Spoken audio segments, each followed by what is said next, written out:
Tu veux contribuer ou participer à la production de cette émission?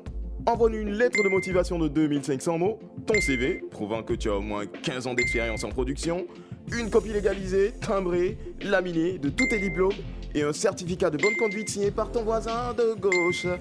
Non, pas vraiment. Envoie-nous juste un mail à info@sanslimite.org. Rien de plus facile.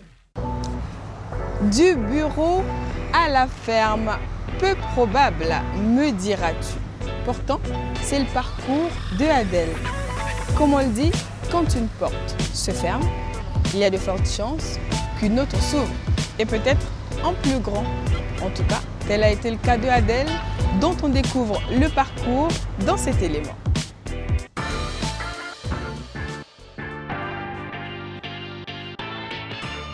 Je suis Adèle Madiga, née dans Saoré, de formation secrétaire de direction, avec un DUT en secrétariat, et là j'ai un Master 2 en communication d'entreprise.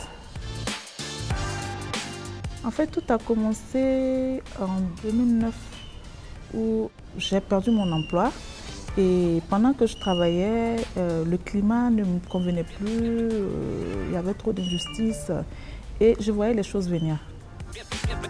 Et comme je suis quelqu'un, je n'aime pas m'asseoir. Au lieu d'attendre d'avoir un autre boulot, parallèlement, je commençais à faire un peu, je faisais des pâtes d'arachide autres que je vendais, je prenais des articles avec des gens que je vendais de part et d'autre. Parce que je suis quelqu'un, je n'aime pas m'asseoir, même si je ne travaille pas pour quelqu'un, il faut forcément que j'ai une activité. En fait, tout est parti de là.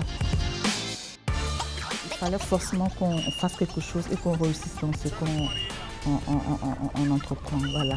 Parce que généralement, c'est quoi? Les gens se morfondent, oui, tu as perdu ton boulot, tu vas attendre. Je dis non, j'ai eu des opportunités, j'ai eu des offres d'emploi, mais non, je me suis dit non à un certain moment. D'autant plus que moi-même, personnellement, je m'étais fixé des objectifs. À 40 ans, je ne devais plus travailler pour quelqu'un. Donc voilà, et je me suis dit bon, ça y est, on se jette. Quoi qu'il advienne, on va essayer. Parce que le premier échec, c'est de refuser d'essayer. Et voilà. De là maintenant, je suis fermière. J'ai pris une petite couveuse et à la maison, je m'en occupais. Donc parallèlement, pendant que je travaillais, je m'occupais de ça. Et donc c'est comme ça en réalité que l'histoire de la ferme a commencé. Surtout ce qui est difficile dans l'entrepreneuriat, c'est quand on est femme. C'est difficile qu'une femme puisse venir vous donner des ordres. Et en anecdote, même une fois, j'étais en réunion avec une partie de mon personnel, on échangeait sur un problème. Et il y a un qui m'a dit, oui, madame, quand vous venez, vous nous donnez des ordres. En fait, ça m'a fait rire. J'ai dit, mais je suis la patronne, si je ne donne pas d'ordre, qui va donner des ordres? Quand tu es animé d'une bonne volonté, quand tu es passionné, tu arrives à relever tous les défis. Voilà, moi, ça ne me coûte rien, par exemple, d'aller veiller toute la nuit dans mon poulailler avec le poulet.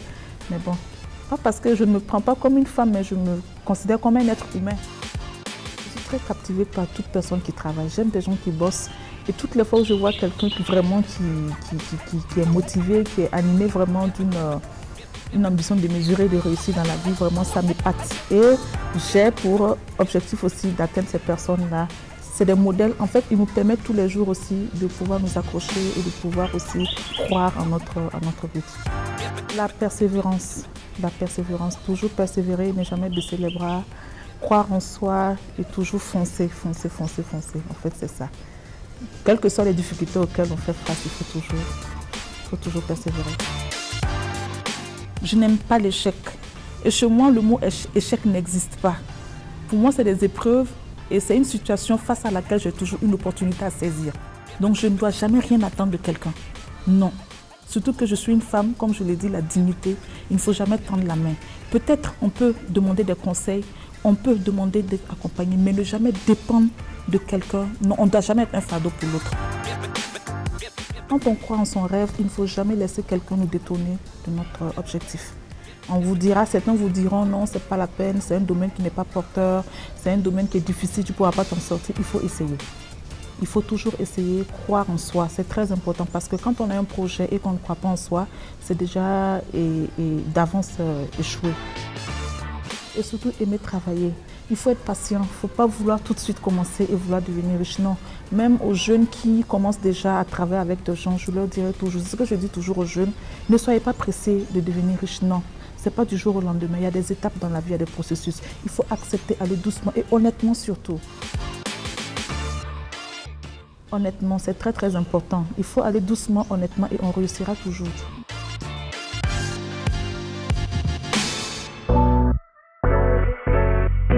Ben voilà, Adèle est donc la preuve que même quand on est au plus bas, avec force, courage, audace et détermination, on peut arriver à remonter la pente et pourquoi pas aller encore plus haut.